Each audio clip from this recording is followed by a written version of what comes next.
First, I want to thank Don and his staff, as others have. I think that the move to the CCHA a year ago improved our overall operations, our league, and things in a big way. I think Don's done a great job. Dean has done a great job for us. Perry, welcome you aboard. Again, you have big shoes to fill. Dominic did an outstanding job in even before our league started and getting us going on social media and getting a platform for us. And again, play of teams like Mankato, I think last year really helped get some accolades out for our league.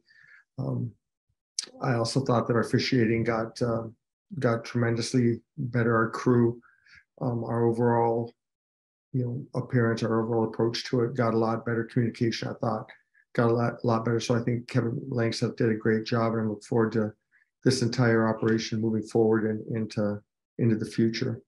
A bit regarding our team, it's really our look this year is going to be a year of opportunity. We don't return what other teams seem to be excited about returning. We were very much top heavy and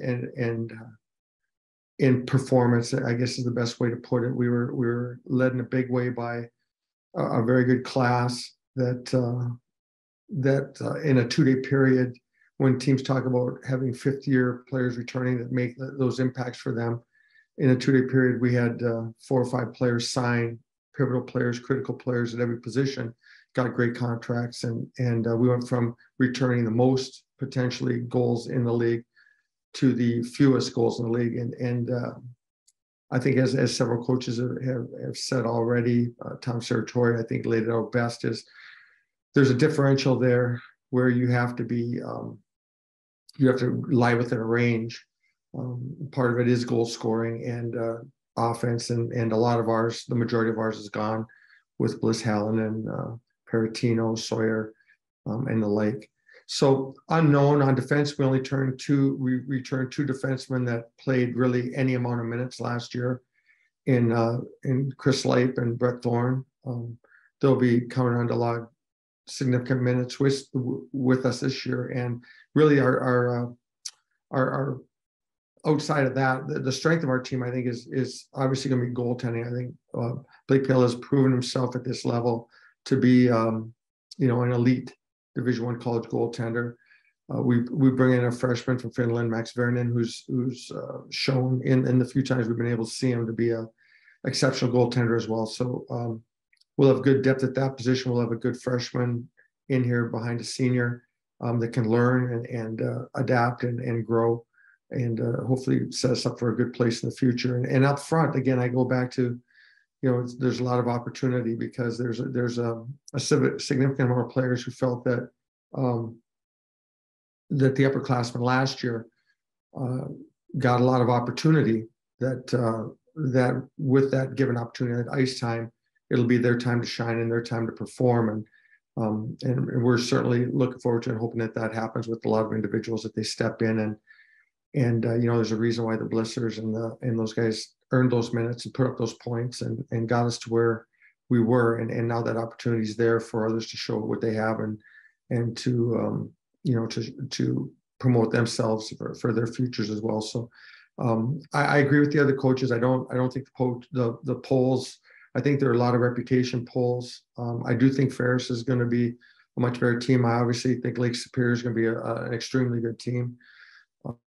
As they said last year, they did a really good job on a rebuild and got into home ice positioning. I think Northern Michigan is going to be an extremely good team this year. Mankato always seems to, you can call it reload, but with the style of play and their mandates and accountability within their structure, you have to be able to perform to play on their team. So they're obviously where they should be in the poll. So I do think Bemidji's got some questions with us, with a little more depth returning, especially on defense and in goal. That gives them some stability to start with, but they'll have to score some goals. I think St. Thomas is going to be a team that's much better than what they're selected right now. They have the ability within their footprint in Minneapolis to draw transfer students to go in there and play. that want to get back home and enjoy that atmosphere for the end of their college careers, and they have the ability to recruit with that environment and the promotion of a new rink. So I think there's a couple teams that you can pick for the top of the league, and then I do think there's a good chance there'll be some really good separation with a couple teams as well. And then there'll be a really tight logjam, I think, for third, fourth, fifth, sixth place in the league.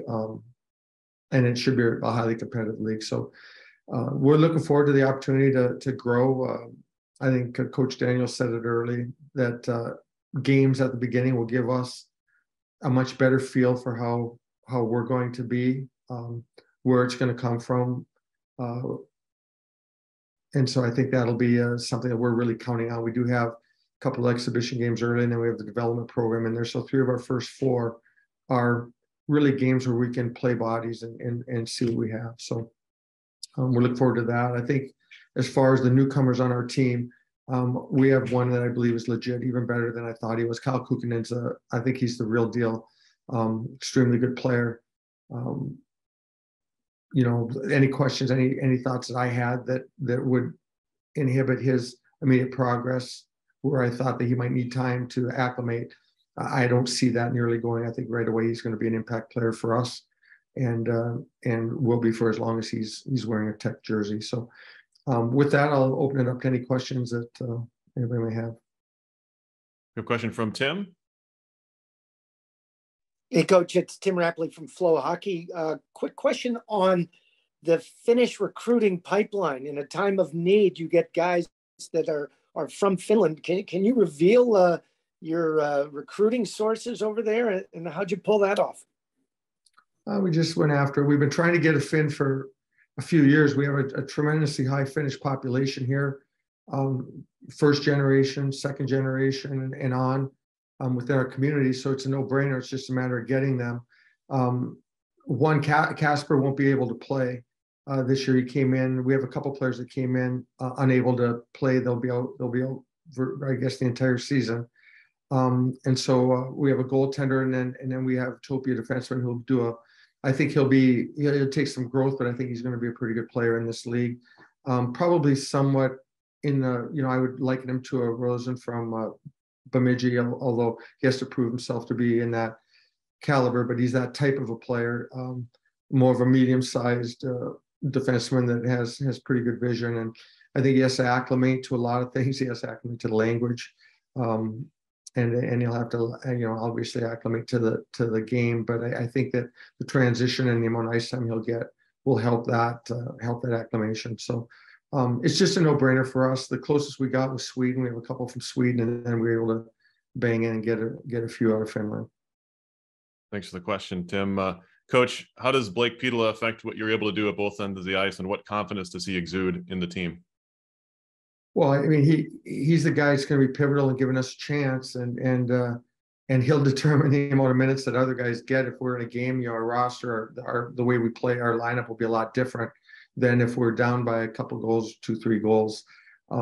So he's certainly going to get a chance to showcase himself. The difficult thing, as we see with goaltenders such as Blake, is tremendous goaltender, and we all are proud of the leaders on our team that live and do things the right way. I think Coach Whitten was talking about that with his group, and certainly Blake, Logan, those guys are they do things the right way. They set a great example. The hard part for goaltenders is that you even look at Dryden McKay, and as far as I know, I've heard, I don't know if this is accurate or not, that Dryden's going over to play over in Europe. I thought he signed with Toronto, and then my understanding is he was going to go to the Marlies, the American League team. I don't know what he's doing, but the reality is that he, breaking every record, at his size, I think the only thing that's holding him back is his size and them wanting to, the NHL teams wanting to see proof possibly. And Blake will fall into that as well, because if a player of the caliber and with the accolades of Dryden McKay isn't getting a good deal with a good opportunity, this is Blake's time to shine. And he understands that. He's an engineering student, he's an engineering major, but we're so fortunate to have him.